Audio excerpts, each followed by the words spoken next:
On est en pleine manifestation parce qu'on est pris pour des idiots par notre direction. Ça fait des années qu'on demande que les salaires évoluent pour suivre l'inflation. Ça fait des années qu'on a différentes revendications par rapport à toutes les contraintes qu'on a pour notre métier.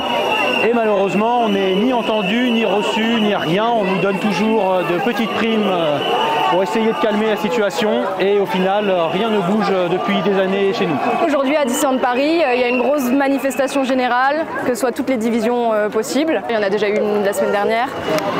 Et du coup, là, on montre que clairement, ce qu'on nous a donné, c'était pas assez, et que c'était juste des miettes histoire de nous faire taire, mais c'est pas comme ça que ça va marcher.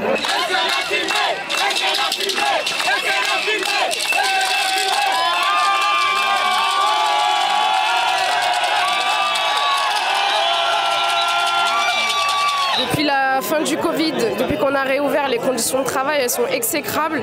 Ça fait 1 an et demi qu'on est à l'arrêt, qu'on a du mal à travailler, on n'en peut plus. Donc cette fois-ci, on a décidé d'envahir le parc pour que la direction nous écoute enfin. On demande 200 € de salaire par mois net en plus, que nos dimanches soient payés double et que les indemnités kilométriques, puisqu'on a des horaires qui sont adaptés donc de minuit à minuit, pour avoir des indemnités kilométriques beaucoup plus élevées que maintenant.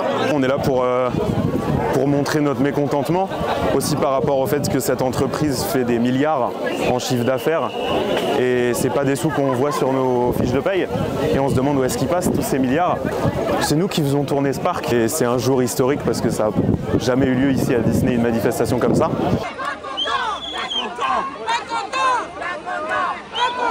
Le parc ne tourne pas normalement, il y a énormément d'attentes, on n'a pas assez de cases pour faire tourner les attractions normalement.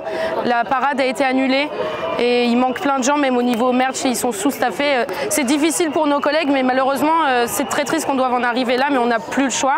C'est très pesant pour les guests qui sont sur le parc et pour nos collègues qui sont en train de travailler aussi. Nous, l'objectif, il n'est pas de bloquer, il n'est pas de nuire à la société, mais de toute façon, voilà, en faisant grève, par notre travail, par le fait qu'on l'arrête, et ben de toute façon, oui, il y aura un impact sur le business. Les patrons, ils ont que ça pour comprendre. Voilà, il n'y a que quand on touche à leur porte-monnaie que là, ils réfléchissent.